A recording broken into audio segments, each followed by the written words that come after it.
दोस्तों, सुमित्रानंदन पंत जी के व्यक्तित्व पर बात करने के लिए आज हमारे साथ एक ऐसे खास मेहमान हैं जो विशेष तौर पर अपनी सशक्त लेखनी के लिए जाने जाते हैं।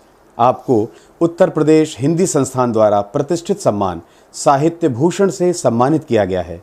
साथ ही आपको उत्तर प्रदेश हिंदी संस्थान द्वारा प्रेमचंद सम्मान, यशपाल सम्मान सहित कई अन्य सम्मानों से सम्मानित किया जा चुका है।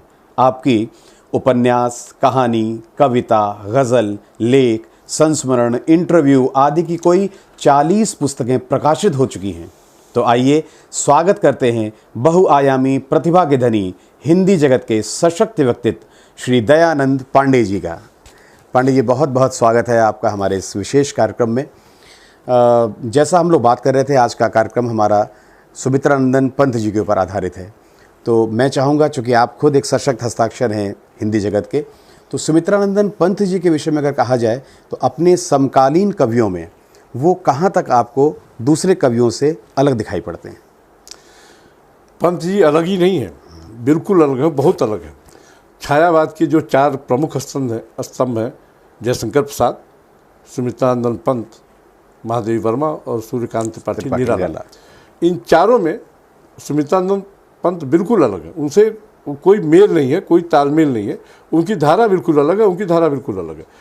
छायावाद के दोनों, देखिए पंत जी के साथ एक बात और है, वो सिर्फ छायावादी कवि नहीं है। शुरू में छायावादी कवि हैं वो ज़रूर, लेकिन बाद में वो प्रगतिवादी हो जाते हैं, फिर वो समाजवादी हो जाते हैं, फिर वो आध्यात्मिक कविताएं भी लिखते हैं। तुम मेरे मन के मानो। 1900 में वो पैदा हुए, 20 मई 1900 में। दुर्भाग्य था कि कुछ घंटों में उनकी माता जी चली गई। पिता ने ही उनका पालन पोषण किया, उन्हें पढ़ाया लिखाया। कसौली में पैदा हुए थे, अल्मोड़ा ज़िले के कसौली में, और कसौली में ही उनकी प्राथमिक शिक्षा हुई।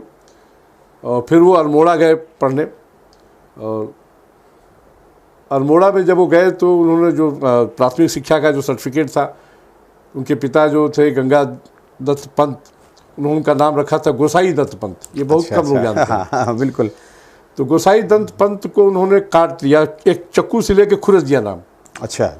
और वो लक्ष्मण के बड़े भक्त थे सुमित्रानंदन पंत, तो उन्होंने लक्ष्मण के नाम पर ही सुमित्रानंदन कर दिया। उन्होंने लक्ष्मण की माँ का नाम सुमित्रा था, तो उन्होंने सुमित्रानंदन पंत कर दिया और वो सुमित्रानंदन पंत हो गए। अल्मोड़े में जब उन्होंने पढ़ाई की, उसके बाद फिर वो बनारस आ गए, जो काशी कहा जाता था उस वक्त। काशी के क्वींस कॉलेज में उन्होंने एडमिशन लिया, वहाँ से हाई स्कूल पास किया। फिर आगे की पढ़ाई के लिए इलाहाबाद गए, और इलाहाबाद में वो जब स्वतंत्रता संग्राम आंदोलन चल रहा था, गांधी जी के आह्वान पर उन्होंने कॉलेज छोड़ दिया। वो फिर लखनऊ आ गए। लखनऊ में उनके एक भाई रहते थे, हरिदत्त पंत, उनके साथ वो रहने लगे। और हरिदत्त पंत जो थे, उनके साथ रहते रहते यहाँ पे उनकी निराला से मित्रता हुई। अच्छा। और इन्होंने सोचिए कि 7 साल की उम्र से पंत जी ने कविता लिखनी शुरू की है। वाह। 7 साल की उम्र बहुत कम होती है, लेकिन उन्होंने तब से कविताएं लिखनी शुरू की। और कह रहा हूँ, पंत जी का जो हिंदी कविता में ही नहीं बल्कि विश्व कविता में जो योगदान है वो दुर्लभ है। मैं बताऊं आपको कि जब उनको सोवियत नेहरू लैंड पुरस्कार मिला था, सोवियत नेहरू शांति पुरस्कार कहते थे उसको, तो वहाँ के एक चित्रकार थे, उस जो रूसी भाषा में उनकी जो कविता संग्रह का जो छपा, तो हर पेज पर एक चित्र उन्होंने, रूसी चित्रकार ने रंगीन चित्र बनाया हर पेज पर, उनके कविता संग्रह के हर पेज पर। और वही हिमालय, वही प्राकृतिक दुनिया।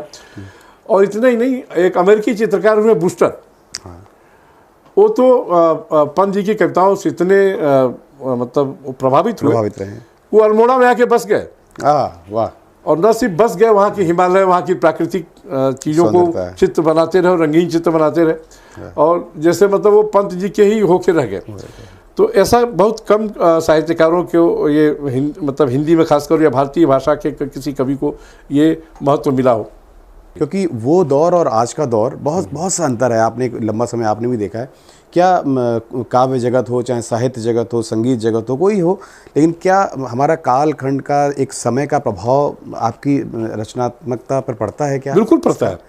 और आप इसको किस तरह देखते हैं, उस दौर में जैसे ये हुए और आज के दौर का क्या आप देखिए, मैं वही आकलन बता रहा हूँ, आपका? जैसे पंत जी छायावादी थे शुरू हाँ, में, हाँ। बाद में उनका थोड़ा और विकास हुआ तो प्रगतिवादी हो प्रगतिवादी हो गए, गए। फिर वो समाजवादी हो गए, फिर उम्र का एक ऐसा पक्ष आता है ना कि उसमें फिर आदमी आध्यात्मिक हो जाता है, फिर वो आध्यात्मिक हो गए थे।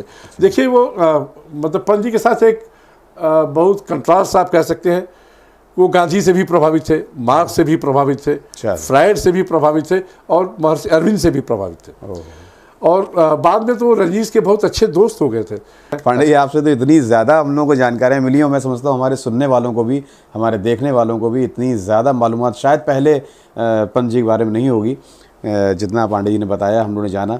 मैं एक चीज़ आपसे और जानना चाहूँगा, चूँकि आपने उनके बारे में विस्तार से चर्चा करी, कोई ऐसी कविता जो सुमित्रानंद पंत जी की जो आपको बहुत प्रिय हो, जो आपको बिल्कुल दिल के करीब हो, वो हम ज़रूर चाहेंगे हमारे दर्शकों के लिए, हमारे सुनने वालों की। बहुत मशहूर उनकी एक कविता है, हम लोग जब विद्यार्थी थे तब पढ़ा करते थे, वियोगी होगा पहला कवि, आह से उपजा होगा गाम, उमड़ कर आंखों से चुपचाप बही होगी कविता अंजाम। दोस्तों, हम एक बार पुनः अपने बीच में विद्वान श्री दयानंद पांडे जी का हृदय से आभार व्यक्त करते हैं कि उन्होंने अपना कीमती समय हम लोगों को दिया और सुमित्रानंदन पंत जी के बारे में बहुत सी ऐसी जानकारियां जो आप और हम नहीं जानते थे वो हमसे साझा करी।